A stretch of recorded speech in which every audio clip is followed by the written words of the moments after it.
कोल्हापुरी लाल तिखट मसाला कसा करायचा मी तुम्हाला दाखवते। त्यासाठी बाजारातून ह्या 3 किलो मिरच्या आणलेल्या आहेत, 2 किलो देशी आणि 1 किलो बेडगी।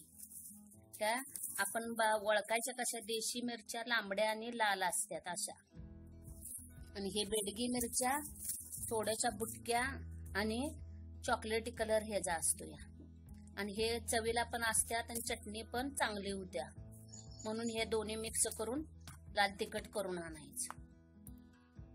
आणि हे उन्हात 2 दिवस वाळवायचं आणल्यानंतर। बाजारात आणल्यानंतर थोडंसं असं ओलसर असल्यासारखं असतात, त्यामुळे 2 दिवस उन्हात वाळवलं की जे देठ पण काढायला सोपी जातात। आता 1 किलो हे वाळलेलं खोबरं हे उभं काप चिरून घेतलेलं आहे।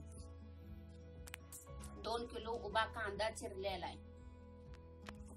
हे 2.5 किलो मोठं मीठ घेतलेलं आहे।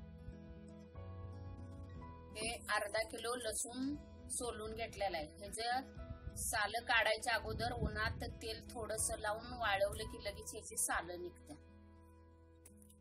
हे 250 ग्रॅम देशी धन घेतलेलं आहे।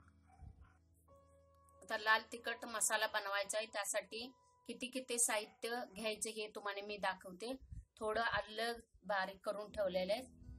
हे 20 ग्रॅम दालचिनी घेतलेले आहेत, मोठं वेलदोड 20 ग्रॅम आहे, लवंगा 20 ग्रॅम आहेत, हे दगडी फूल थोडं आहे, आणि हे 125 ग्रॅम तीळ घेतलेले आहेत।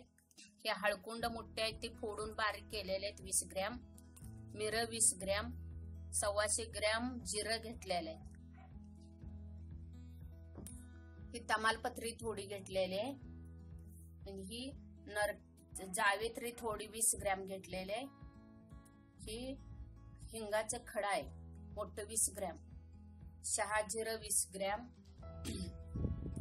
नकेश्वर आहे 20 ग्रॅम, बदाम फूल आहे 20 ग्रॅम, त्रिफळ आहे 20 ग्रॅम, आणि रामपत्री 20 ग्रॅम। आता ह्या कांद्यात 2 वाट्यात तेल घालून चांगला चॉकलेटी कलर येईपर्यंत कांदा चांगला भाजायचा। कच्चा कांदा मसाल्यात घालायचा नाही, कारण कच्चा कांदा घातल्यावर मसाला खराब होतो। हे भाजून कांदा घातल्यानंतर वर्षभर लाल तिखट टिकतंय आणि चवीला पण छान लागते। तिखट पण ओलसर होतंय आणि कलर पण छान येतोय त्याला। आता हे कांद्यात आपण 2 वाटी ह्या तेल घालायचं।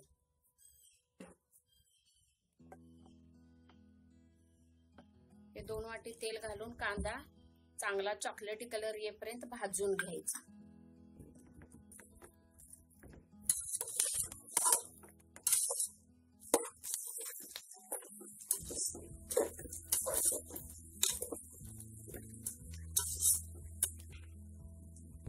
आता आपला कांदा असा भाजत यायला लागलाय, त्याला चॉकलेटी कलर यायला लागलाय कांदा आपला आता भाजून झालेला आहे, त्याला चॉकलेटी कलर आलेला आहे। असा कांदा भाजला की नाही लाल तिखट खराब होत नाही। तर कांदा भाजेपर्यंत आपण दुसरा मसाला भाजून घ्यायचा। हे पहिला तळून घ्यायच्या अगोदर जे बिन तळायचं आहे ते पहिला कढईत भाजून घ्यायचं। हे जिरा असं बिन तेल घालताच भाजून घ्यायचं। हे पण ह्याला भाजायचं नाही, कारण ह्याचा वास जातोय, थोडस गरम नसतं करायचं। आता तीळ भाजून घ्यायचं।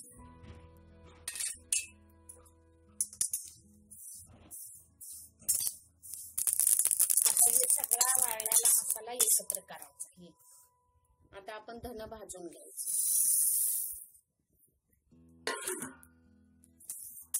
देशी धन भाजताना ह्याचा वास छान सुटतो या,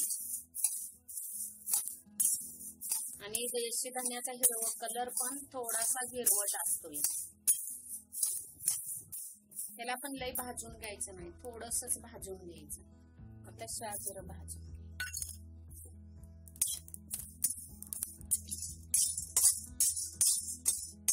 लवंगा पण अशाच भाजून घ्यायच्या, कारण त्याला एकदम असा बोटावरून फुटतात।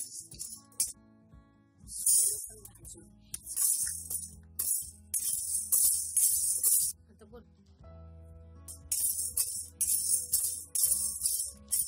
केशरी पण भाजूनच घ्यायची। आता आपण तळण्यासाठी तेल घालायचं आहे। थोडं भाजून घेतलेलं आहे, जे जे तळायचे नाही ते. आता हे आपण तळून घ्यायचं.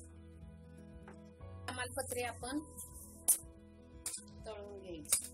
काही वस्तू तळून घ्यायच्या, काही वस्तू भाजून घ्यायच्या. हे मंद आचेवरच तळायचं. हे आता सुक्का मसाला आपण भाजून घेतलाय, हे तळलेला मसाला पण ह्यातच असं टाकायचं. हे मोठं वेलदोड तळून घ्यायचं. जायत्री पण असं तळून घ्यायचं. फळ असं हे पण घ्यायचं तेलात. मंद आचेवर तळल्यानंतर आत सुद्धा चांगलं भाजलं जातं. बदाम फूल, पत्री. आता आपला हे हिंग चॉकलेटी कलर आहे, काळपट कलर वर दिसतो. आता तेलात टाकल्यानंतर ह्याचा कलर बदलतो.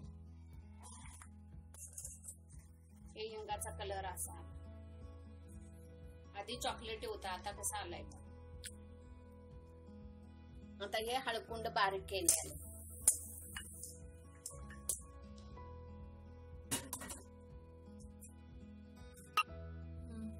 आता हे दगडी फूल पण आपण हे असं भाजून घ्यायचं. आता हे तेल तळून राहिले ना सगळं, त्यात शेवटी आता आपण हे खोबरं भाजून घ्यायचं.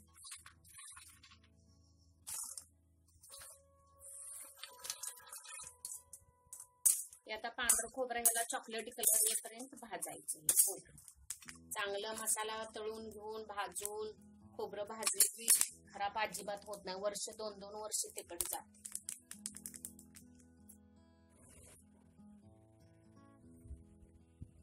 आता हे डब्यात आपण हे सगळा भाजलेला तळलेला मसाला त्याच्यात भरून न्यायचा. कारण आता मिरच्या बरोबर हे आपण डंगावर कुटून आणायचं.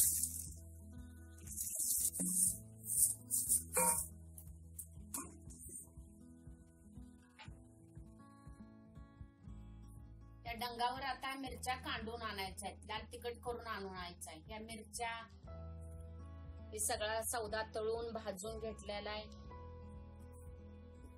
कांदा पण तेलात भाजून घेतलेला आहे चांगला.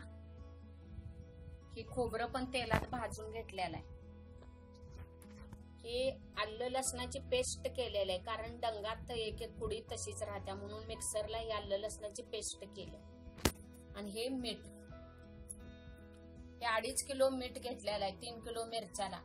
कारण कोणाला कमी जास्त मीठ लागते ना, त्यामुळे आपल्याला जर वाटलं कमी तर कालवणात पण आपण वरण टाकून खाऊ शकतो.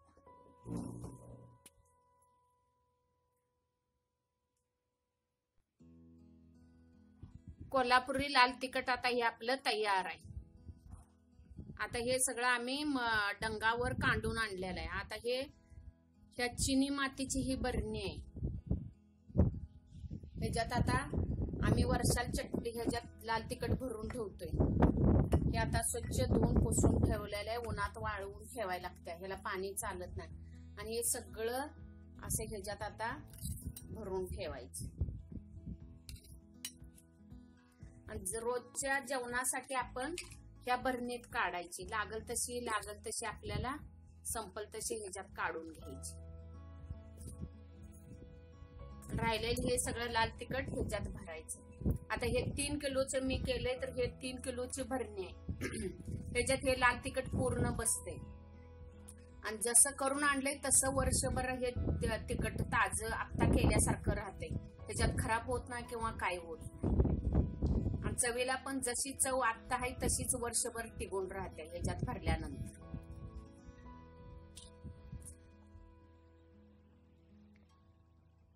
गावरान एक खरी चव चॅनल सबस्क्राईब करा आणि त्याचबरोबर बेल आयकॉन क्लिक करायला विसरू नका.